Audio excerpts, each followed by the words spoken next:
नमस्कार, आप देख रहे हैं क्रिप्टो टीवी। मैं हूं आपका दोस्त, आपका host Sandeep Kasalkar. Financial information service industry के लीडिंग ग्लोबल कंटेंट प्रोवाइडर और नॉलेज पोर्टल क्रिप्टोवायर की होल्डिंग कंपनी टिकर प्लांट ने गूगल क्लाउड के साथ कोलैबोरेशन की घोषणा की है। टिकर प्लांट और गूगल के साथ हुई पार्टनरशिप का एम क्रिप्टोवायर इकोसिस्टम को डेवलप करना है, जो एक कॉमन प्लेटफॉर्म पर क्रिप्टो करेंसी और ब्लॉकचेन इंडस्ट्री के सभी स्टेक होल्डर्स को कैटर करेगी। फेड के भविष्य में रेट हाइक के संकेत के बीच क्रिप्टो करेंसी फिसला नीचे। कॉइनबेस सोलाना इकोसिस्टम टोकन के लिए तैयार कर रहा है ट्रेंडिंग रेल। एक्स गोल्डमैन सैक्स बैंकर ने लॉन्च किया क्रिप्टो ऐप। दुनिया भर के देशों को स्टेबल कॉइन्स की मदद से जोड़ना चाहता है ताइवान का एक्सरेक्स एक्सचेंज। बिटकॉइन और इथेरियम वेल ने उठाया मार्केट क्रैश का फायदा, निगला शेयर का बड़ा हिस्सा। आईआरएस ने क्रिप्टो और एनएफटी फ्रॉड्स के बारे में दी चेतावनी। 2021 में देखी गई $3.5 बिलियन की बरामदगी। एचएनआईज रेगुलेटरी अनसर्टेनिटी के कारण भारत के बाहर क्रिप्टो असेट्स कर रहा है shift.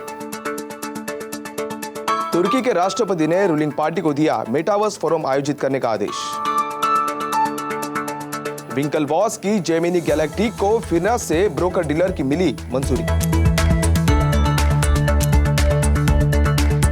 Federal reserve chairman Jerome Powell ने कहा कि वो फ्यूचर मीटिंग में इंटरेस्ट रेट हाइक से इनकार नहीं करेंगे और संकेत दिया कि सेंट्रल बैंक हाई इन्फ्लेशन से लड़ने के लिए इकोनॉमी से सपोर्ट स्टेडीली निकाल देगा। ज्यादातर क्रिप्टो करेंसीज ने लाल निशान पर कारोबार किया, जबकि स्टेबल कॉइन्स को मिक्स चीजें देखने मिली। बिटकॉइन ने पिछले 24 घंटों में 3% की गिरावट के साथ लगभग $36,730 पर कारोबार किया, जबकि इथर ने $2,474 में 4% की गिरावट के साथ ट्रेड किया। US based crypto exchange SPL या Solana program library token Ethereum के ERC-20 के जवाब में अपने विड्रॉल्स को इजाजत देने का प्लान बना रहा है। SPL टोकन को लिस्टिंग करना कॉइनबेस की टोकन ऑनबोर्डिंग स्ट्रेटेजी में एक मेजर डेवलपमेंट को मार्क करेगा। अब तक इसने सिर्फ इथेरियम बेस्ड कॉइन्स और फ्लैगशिप्स लेयर 1 असेट जैसे एल्गोरैंड ALGO और कॉस्मोस ATOM को लिस्ट किया है, जहां सोलाना का डिसेंट्रलाइज्ड फाइनेंस DeFi कॉइन्स का लैंडस्केप एक्सचेंजेस, स्टेकिंग प्रोटोकॉल्स और अन्य के लिए है, लेकिन मार्केट वैल्यू के मामले में अभी भी रिलेटिवली छोटा है। वही इथेरियम बेस्ड टोकन जैसे शिबा इनू, शिब और चेन लिंक $10 बिलियन के पास मार्केट कैपिटलाइजेशंस को कमांड देते हैं। उसी मैट्रिक द्वारा सबसे बड़ा SPL टोकन सीरम यानी SRM $281 मिलियन पर है। अरबपति माइकल डेल के भाई एडम डेल ने $33 मिलियन रेज करने के बाद अपना क्रिप्टो इन्वेस्टिंग ऐप लॉन्च कर दिया है। इस प्रोजेक्ट को डोमेन मनी कहा जाता है और इसका एम इन्वेस्टर्स को उनकी असेट्स पर ज्यादा नियंत्रण पहुंच, रियल टाइम इंटेलिजेंस और लाइव कस्टमर एजेंट्स जैसे अवसर प्रदान करना है। बता दें कि रिटेल यूजर्स को टारगेट करने वाली न्यू इन्वेस्टमेंट प्लेटफॉर्म ने लाइव जाने से पहले Bessemer Ventures, SV angel, RRE ventures, Maveron और अन्य जैसे इन्वेस्टर्स से फंड रेज किए हैं। इसके डेवलपर्स एडम डेल और गोल्डमैन सैक्स द्वारा मार्कस के पीछे टीम के अन्य सदस्य हैं।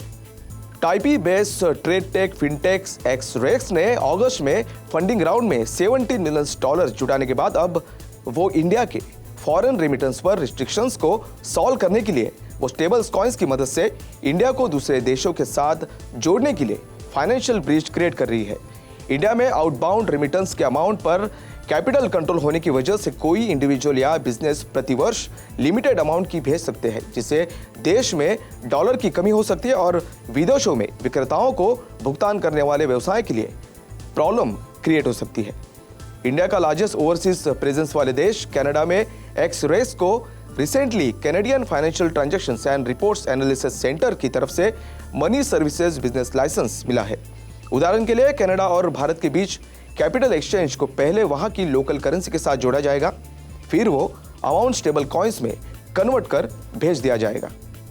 एक ही हार में ही दूसरे की जीत छुपी होती है, ये कहावत कई रिटेल और स्मॉल क्रिप्टो इन्वेस्टर्स के लिए सच साबित होती नजर आ रही है, जिन्होंने हाल ही में मार्केट में आई डीप के बीच खास करके बिटकॉइन और इथेरियम के अपने क्रिप्टो असेट्स की लिक्विडेटिंग करनी शुरू कर दी थी।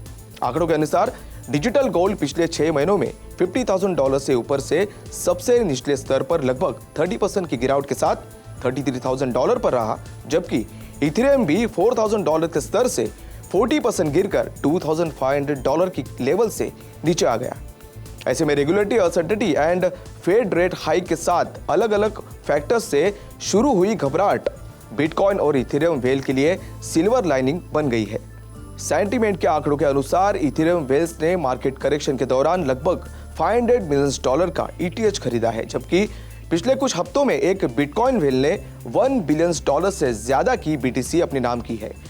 वही एक दूसरी खबर के मुताबिक बिटकॉइन वेल द्वारा और 551 BTC खरीदते हुए उसकी होल्डिंग सेलर के 1,24,391 BTC एक्यूमुलेशन को पार यानी 124,485 BTC हो गई है। यूएस इंटरनल रेवेन्यू सर्विस यानी IRS टैक्सेस के कलेक्शन और इसकी चोरी के लिए रिस्पॉन्सिबल फेडरल एजेंसी ने चेतावनी दी है कि क्रिप्टो और NFT स्पेस मनी लॉन्ड्रिंग, बाजार में हेरफेर और टैक्स की चोरी के लिए एक आइडल इन्वायरमेंट बनाता है। 2021 में IRS इन्वेस्टिगेटर्स ने फाइनेंशियल क्राइम से जुड़ी $3.5 बिलियन की क्रिप्टो करेंसी जब्त की, जो उस टाइम फ्रेम में एजेंसी द्वारा जब्त की गई सभी असेट्स का 93% थी। फेडरल एजेंसी की निगाह पिछले साल के बाद क्रिप्टो करेंसी को लेकर बदली है, जिसे बॉक्सर फ्लॉयड मेवेदर और म्यूजिक प्रोड्यूसर DJ खालिद जैसी मशहूर हस्तियां द्वारा समर्थन मिला है, जिन्होंने अपने अनसस्पेक्टिंग फॉलोअर्स को डॉजी क्रिप्टो प्रोडक्ट्स और स्कीम्स का समर्थन किया।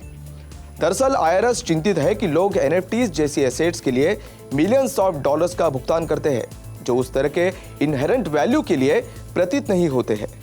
बैड एक्टर्स इसका उपयोग क्रिमिनल एक्टिविटीज की एक वाइड रेंज को अंजाम देने के लिए कर सकते हैं, जिसमें ड्रग ट्रैफिकिंग की तस्करी जैसे क्रिमिनल एंटरप्राइज से मनी लॉन्ड्रिंग भी शामिल है। भारत सरकार द्वारा रेगुलेटरी अनसर्टेनिटी के बीच बहुत से इंडियन वेल्दी इंडिविजुअल्स और उनके फैमिली ऑफिसेस ने अपनी क्रिप्टो असेट्स को इंडिया के बाहर फैमिली ट्रस्ट और वॉलेट्स में ट्रांसफर करना शुरू कर दिया है।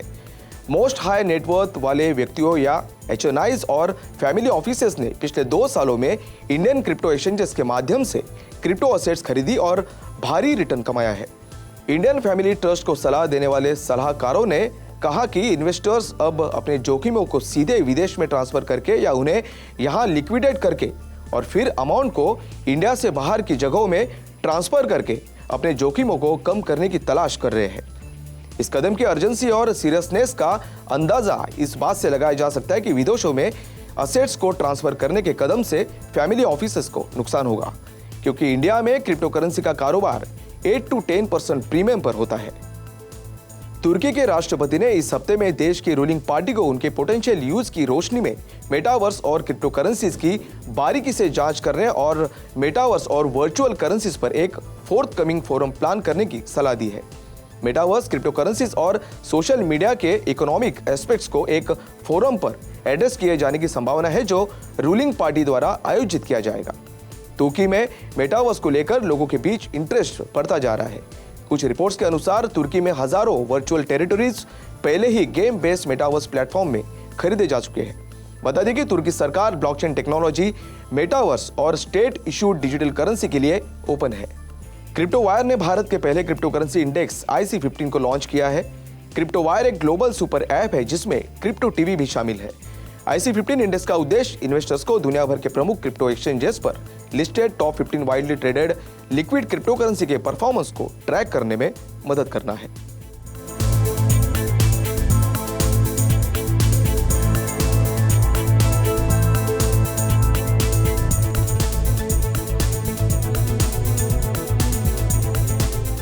आज के लिए बस इतना ही। क्रिप्टो वर्ल्ड से जुड़ी सभी अपडेट्स जानने के लिए बने रहे हमारे साथ। बनाए क्रिप्टो टीवी को अपना साथी और देखते रहिए क्रिप्टो टीवी, आपका क्रिप्टो पार्टनर। मैं संदीप कसालकर आपसे विदा लेता हूं। नमस्कार।